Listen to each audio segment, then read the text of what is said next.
And that trip got the ball rolling.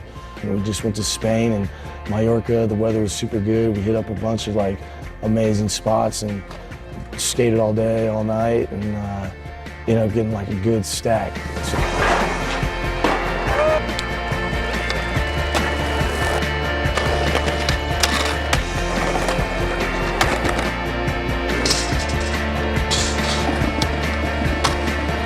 It was really sick to have that whole crew there and just everyone skating around, like Lucas and JB. That first trip, it was good. It was a lot of footage from MJ, Lucas too. That's when he first started filming for it. It was small, Lucas. It was super small, no mustache, nothing. I was like a kid, you know, like just, all right, come with us in Barcelona, we're gonna film. All right, I just follow, you know. Like so psyched, you know, to skate with all of those guys, like, yeah. That trip for sure solidified the idea. This is the beginning, like this is what I'm gonna be doing, concentrating on for the next couple of years.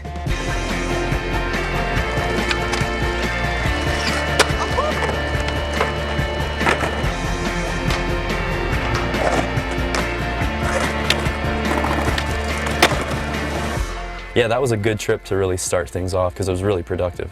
That trip, like Mark, definitely like set the precedent for what he was going to do for the video. I mean, he also set the precedent for like how, what his mindset was going to be while he was filming for the video. Like definitely, damn, this dude, like, he parties. Tito, wine gums, Makba, it's probably like 1 in the afternoon.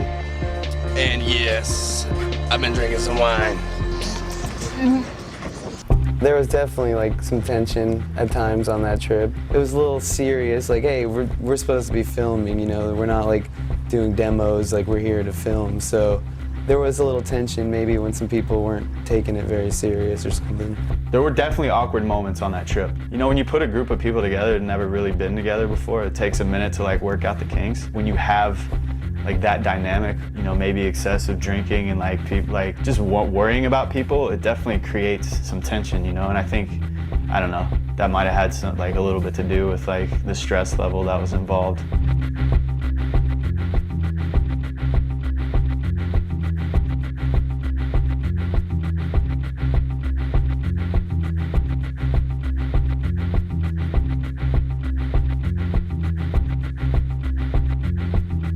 When Ty said, hey, I want to have this video meeting, I think he knew that when people saw what Mark had, it would wake people up. I just remember like Mark Johnson had so much footage. Like everyone had like a good amount of stuff, but Mark Johnson had like 20 minutes of just unbelievable stuff.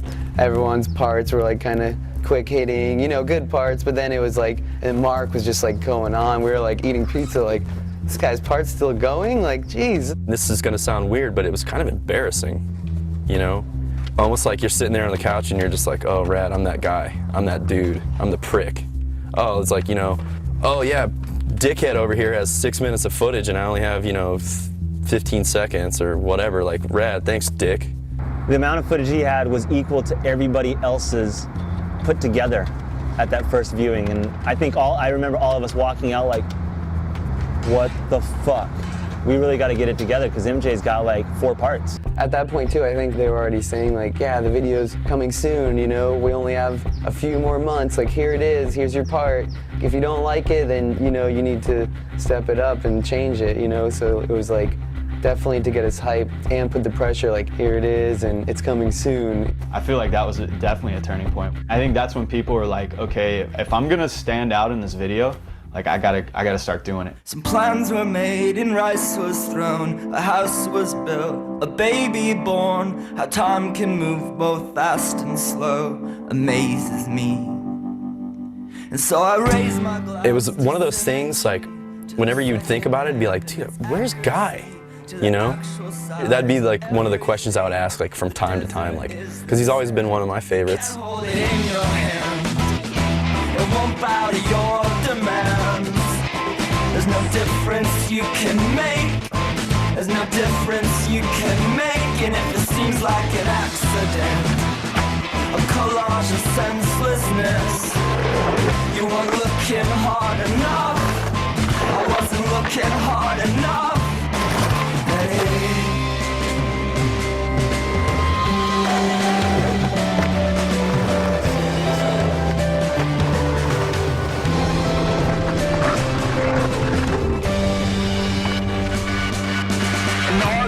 skateboarding, it's so easy to fall into like certain behaviors. I let it go from a slump to just not trying to skate at all, and I was just partying, man. And it started off with like, you know, going to clubs every week, the weekdays and the weekends. And that turned into dive bars. And through all of that, just turned into like, just being a total loser. I became like so self-destructive with all of this stuff that everything around me was like destroyed. My relationship with Rick and Megan, my relationship with my girlfriend, everything was like on by like a little thread. And my life was on the line. I would be like downtown on like Skid Row to like get drugs and alcohol, but I still felt like, you know, I'm Guy Mariano, like professional skateboarder, and I still like viewed myself as like something special. I mean, that's how delusional I was. When all that's said and done and you're not a professional skateboarder anymore, it's like you're almost left just like empty-handed. It was almost to the point, it's like, I didn't really care if I died or not.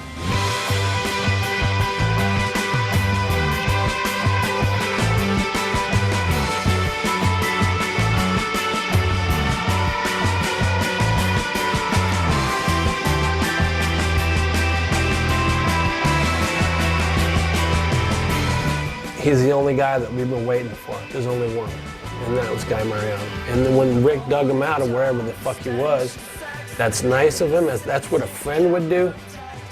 And that's what the world needs, is more people that would fucking help you out when you're down. And that's fucking true till death. If somebody's down, help them out. And he made it. Addiction is a powerful thing, and a lot of people die from it, you know, and for him to have that opportunity again is really special. I just think he had a long time to think about his life and stuff, and he just kind of realized he was always better off riding a skateboard. I mean, I didn't know what to expect, but it was definitely like, he's back in skating where he needs to be. We've all missed him type thing, you know, like skating has missed him. I had so much going on in my mind, and I was so confused and I was so lost, is that the only place where I felt comfortable was on my skateboard. And while I was actually doing a trick on my board, I wasn't thinking about, am I gonna try to skate? Am I gonna try to work? Am I gonna relapse? I wasn't thinking about all this stuff, and it's where I found my freedom. And I remember one day I did like a fakie 5-0 fakie flip, and it was this little thing inside of me that had some hope. And I was like, whoa, what if I just tried it one more time? Word started to get out, like, hey, guys skating again. I think he even started having, you know, some photos started coming out. And when that happened, Rick said, you know, what do you think? Should we try to do something good, like work towards him getting a shoe? He offered it to me and he said, look, like, we're just finishing this video, Fully Flared. And he was like, all you'd have to do is like, you know, go out and get a couple of clips. And I was like, dude, this is right up my alley. And it's a good excuse to why I don't have a full part, is because I just got on the team and I'll have a couple of clips in me. You know, he had a pretty bumpy road, and once he got off that bumpy road, skateboarding was there for him, you know? I said, hey, I'm not putting this video out until you have a part. The conversation went quiet for a little bit. Like, I was probably like looking out the window like, dude, this dude's crazy.